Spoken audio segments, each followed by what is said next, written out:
Hi guys, welcome to our channel Telugu audio stories with three.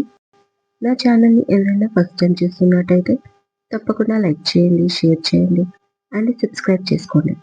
Miss Lakkamamba part 114. ఇక late చేయకుండా స్టోరీలోకి వెళ్ళిపోదాం.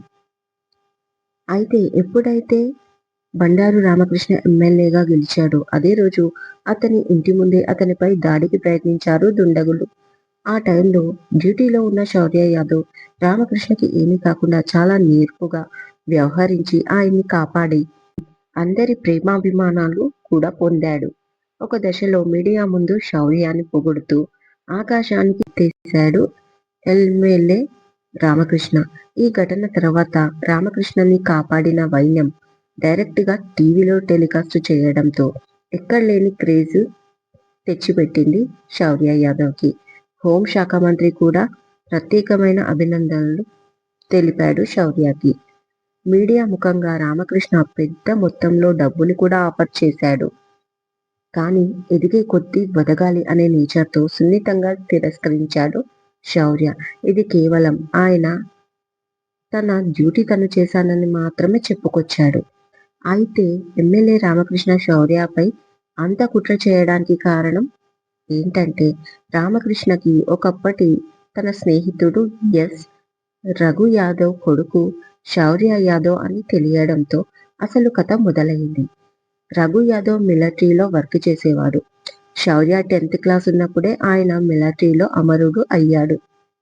జనాల సేవ చేయాలన్న ఆయన స్ఫూర్తితోనే శౌర్య యాదవ్ కూడా పోలీస్ డిపార్ట్మెంట్లో చేరాడు. అయితే మీడియా ముందు తను గొప్పగా పొగిడింది తన శత్రువు కొడుకున అని తెలిసి భరించలేకపోయాడు రామకృష్ణ. అది అతన్ని ఎంతలా ప్రభావం చూపింది అంటే కొన్ని రోజులు డిప్రెషన్లోకి వెళ్ళాడని సమాచారం. అప్పుడే పగతో ఒక ఆలోచన వచ్చింది రామకృష్ణకి. అదేంటంటే ఎలా అయితే తన వల్ల శౌర్య యాదవ్కి ఒక మంచి ఇమేజ్ క్రియేట్ అయ్యిందో దాన్ని స్పాయిల్ చేసి తన ఈగోని సాటిస్ఫై చెయ్యాలి అనుకున్నాడు. అందుకు ఒక స్కెచ్ వేశాడు. తన నమ్మిన బంటు కాశీనాయక్ ని పిలిచి మరి ఒక కుట్రకి తెర లేపాడు రామకృష్ణ. అందులో భాగంగా కాశీనాయక్ తనకి మేనకోడలు వరస అయ్యే సావిత్రిని రంగంలోకి దింపి ఈ డ్రామా ఆడించాడు. అలాగే ఈ డ్రామాలో అబల సావిత్రి కొడుకుగా యాక్టింగ్ చేసింది ఒక జూనియర్ ఆర్టిస్ట్. ఆ డ్రామాలో అతని వయసు కేవలం 9 సంవత్సరాల చిన్నారిగా ప్రకటించారు ఈ కళాకారులు. అయితే ఆ డ్రామా ఆర్టిస్ట్ వయసు అక్షరాల 21 సంవత్సరం. అతను ఒక మరుగుజ్జు అని ఎంక్వైరీలో తేలింది. ఇంకా ఒక్కొక్క చిక్కుముడిని శౌర్య యాదవ్ డ్యూటీలో లేకున్నా విప్పుకుంటూ పోయాడు.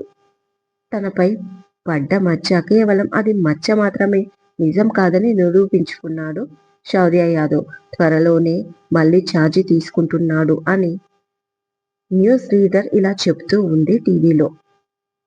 నవ్వుతూ ఉన్న శౌర్య ఫోటోని చూపిస్తున్నారు టీవీలో. ఆ ఫోటోని చూస్తూ అనిక ఏడుస్తూ కూర్చుంది. ఇంకా ఎందుకు ఏడుస్తున్నావు? అయిపోయింది కదా, లైఫ్లో మూవ్ ఆన్ అవుతాను అని నాకు ప్రామిస్ చేశావు. మళ్ళీ ఈ పాత విషయాలే తలుచుకుంటే ఎలా అనిక అని అడిగాడు రోషన్. అన్నయ్య, నీకు ఇచ్చిన మాటకి నేను కట్టుబడి ఉన్నాను. మళ్ళీ శౌర్య గురించి ఆలోచించను. నా స్టడీస్ నేను కంటిన్యూ చేస్తాను. నాకు లైఫ్లో సెటిల్ అవ్వాలి అనిపించినప్పుడు తప్పకుండా సెటిల్ అవుతాను. ఎవరిని ఇబ్బంది పెట్టను. కానీ డాడీ విషయంలో నువ్వు నాకు ఇచ్చిన సపోర్ట్ నేను ఎప్పటికీ మర్చిపోలేను. థ్యాంక్ యూ సో మచ్ అన్నయ్య అంది అనిక స్థిరంగా. రజని మైసూరు వెళ్ళడం తన పిల్లలతో ఎందుకు ఇలా చేశారు మీరు? మీ డాడీ జైలుకి వెళ్ళాడు మీ వల్ల. ఇప్పుడు మీకు హ్యాపీగా ఉందా అని ఏడ్చింది. ఆ తర్వాత కూల్గా నిజమేందో అబద్ధమేందో తన పిల్లలే తనకు చెప్పారు. అయినా రజనికి తెలియంది కాదు విషయం ఏంటో. ఇందులో గ్యారంటీగా రామకృష్ణ తప్పు మాత్రమే ఉందని తెలుసు ఆమెకి.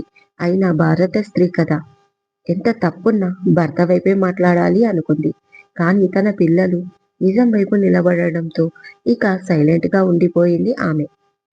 రామకృష్ణని కస్టడీ నుంచి శిక్ష అమలుకు మెయిన్ జైలుకి రామకృష్ణను కస్టడీ నుంచి శిక్ష అమలు చేయించడానికి మెయిన్ జైలుకి తరలించారు. అక్కడ కూడా తనకి తోడుగా కాశీ ఉన్నాడు. అన్నా అన్నా అంటూ. బంటి బంటి అదిగో వచ్చేస్తున్నాడు బావ. నువ్వు నేను చెప్పినట్లు అన్నీ చెప్పేయి. నేను చెప్పిన ప్రతి టాపిక్ టచ్ చేయి. మీ మీటింగ్ తర్వాత మేము కాంప్రమైజ్ అయిపోవాలి. మా బావ వచ్చి నాకు సారీ చెప్పేయాలి. ఓకేనా అంటుంది లక్కీ.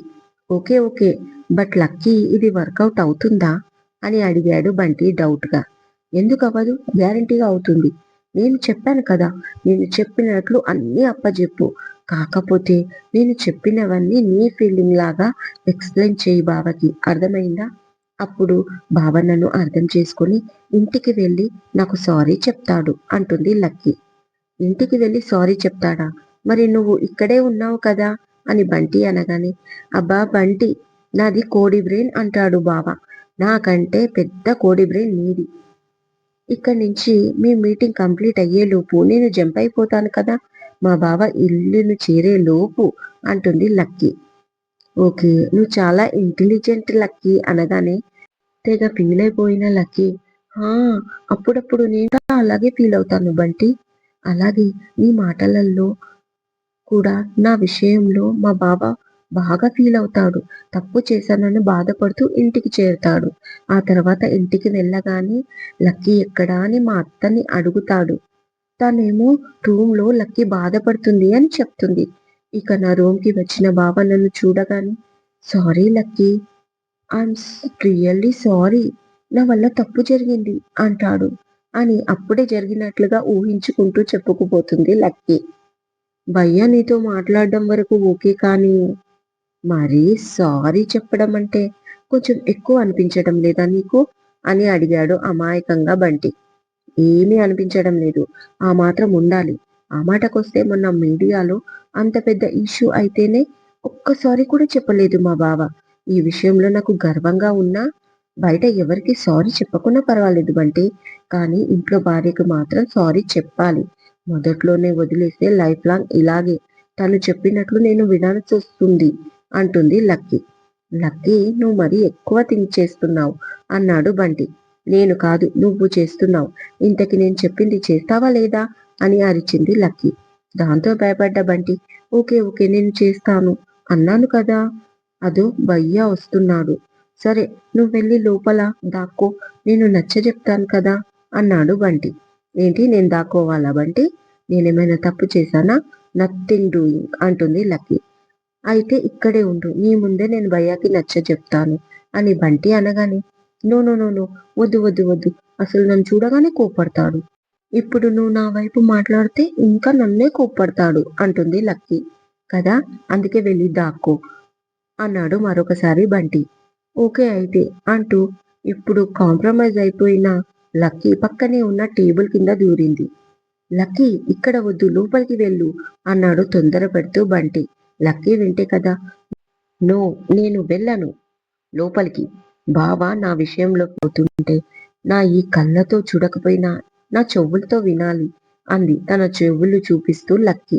అరే లక్కీ, విను అన్నాడు బంటి. నో, మీరిద్దరు ఏం మాట్లాడుకుంటున్నారో నాకు తెలియాలి తెలియాలి తెలియాలి అంటూ టేబుల్ కిందికి దూరింది లక్కీ.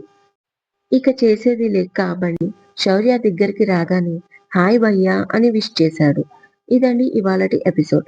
ఈ ఎపిసోడ్ మీకు నచ్చినట్టు అయితే నాకు కామెంట్లో చెప్పండి. అలాగే లైక్ చేయండి, షేర్ చేయండి, హైప్ ఇవ్వండి, సబ్స్క్రైబ్ చేసుకోండి నా ఛానల్ని. మరొక మంచి ఎపిసోడ్తో మీ ముందు ఉంటాను. మైత్రి.